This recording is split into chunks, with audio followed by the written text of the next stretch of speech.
The Horizon franchise started off on a good foot with Zero Dawn, adapting the open-world gameplay with side quests and collectibles galore, while adding their own flair with unique enemies and a robust combat system. Horizon Forbidden West delivers its promises as a sequel by giving the player more of what they liked from the first game, but trips up a bit from making it as memorable as they would want it to be. The fierce and determined Aloy is back on a new mission that sees her traveling to the far west, where the machines are more dangerous and the people are more willing to ask her to help them. It turns out her triumphant defeat of Hades and send-off to Silence wasn't as she expected, so now she's off to put an end to a larger threat while dealing with the political meandering of the tribes between her and her goal. The story being told is very interesting by interweaving past and present events like the first game, which strains along Aloy and you as the player to wonder about the future. By Forbidden West introducing more sci-fi elements, the way the story builds over the course of the game, and the story having an intriguing enough ending that concludes Aloy's current struggle and hints where the future of the series may go, your journey will feel worthwhile at the end.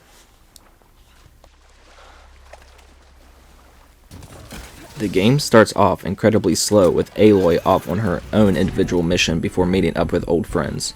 It serves as a tutorial, but after the stellar introduction of the first game, I was only expecting something greater. Even after all the formalities, gameplay, story, and character-wise, the game doesn't truly open up until a few hours later, and that's only if you're beelining the main story missions. If you can get through the slog, you will be treated with more intricate, rewarding, and exciting gameplay and story beats. Your goal while playing the game is always clear. Point A to Point B gameplay seems simple enough, but Forbidden West gives the player so many different avenues to travel that Point B ends up turning into Point J. There's multiple side quests to do with their own interesting and well voice acted storylines. There's the board game Machine Strike to sink hours into, or there's the Vista Points, which are environmental puzzles that reveal to you a glimpse of the past. From the Colosseum to taking over enemy outposts, and from the Cauldron dungeons to collecting black boxes from old planes, Forbidden West makes sure you are not bored by providing you with not only plenty to do, but making it worth it in the grand scheme of the world building. The world that you travel is insanely dense and has a lot of variety. This is the first game where I had to stop and just look around me. Tall wooded forests, snowy mountains, rolling hills, tall jagged mountains, and wave-swallowed beaches are contrasted by the steel sterile looks of the machines, cauldrons, and old world stations and factories, which directly relate to the situation between Aloy and the rest of the world. The West is littered with friendly townsfolk as well, with each place you visit being unique with their own customs and way of living. All this is accompanied by an excellent voice cast that convey their sorrows and worries believably. Aloy does tend to talk way too much during the game though. She is constantly talking to herself about something, and it can pull you out of the game because it's so distracting. I would be completing a puzzle and Aloy would mention where I need to go. I would go around the corner to get material from a treasure chest, and Aloy would immediately give me the solution to the problem I have to do. For a game that heavily relies on collecting things to get stronger, it pushes the player too much too fast to their immediate destination. Oftentimes during side quests, Aloy would also have such a serious tone that a lot of the time conversations can feel hammy, not sincere enough, or ridiculous enough for an eye roll. Aloy has to jump, ride, climb, swim, and fight throughout this world in order to survive. Swimming is as smooth as it could be with a few hiccups here and there just by the nature that the character is underwater and has to be animated well without it looking too janky. Sometimes you don't have to go one way or the other as fast as you think you should. Climbing is a lot more cumbersome. Using your focus in the world will highlight different climbing points Aloy can interact with. Climbing these points does not feel good at all. Sometimes Aloy will want to go one way that you don't want her to go. Sometimes her climbing a climbable spot simply won't work. Or sometimes the animation for her climbing is way too exaggerated, with her swinging wildly to and fro.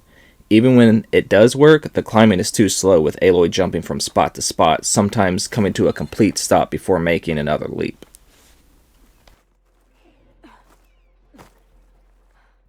Combat is a lot more combo focused this time around, but it can become obsolete by means of traversal abilities such as sliding, jumping, gliding, and using your basic staff attacks along with the variety of your weapons. The bow and all the different types of arrows feel great combating machines and other enemies. It is just as fun shredding weak points of a machine to pieces as it was in the first game. There's more weapons and machines to dismantle in multiple ways, and using machine parts you can buy and upgrade your gear. Sometimes adding a coil or two to your weapon or outfit can switch up the way you play and go about taking down your foes. Going in guns blazing can be just as effective as hiding in bushes and getting stealth takedowns. Through completing quests and fighting, you gain ability points to level up Aloy, either gaining a passive ability, a new ability, or a Valor Surge, which is more or less a power-up. Aloy can use potions and herbs to heal herself, as well as craft and lay traps to get the jump on her enemies. Through leveling up Aloy, her gear, and the many ways you can go about all the different situations the game throws at you, the gameplay loop is very fun and addicting, and gives you the feeling of always wanting to return to do something else.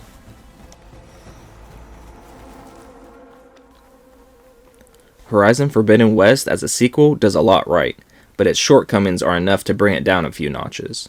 While an unsatisfying start, annoying rambling, weird tone shifts in the writing, and clunky climbing aren't deal breakers, they are enough to pull you out of the experience that you are deep into.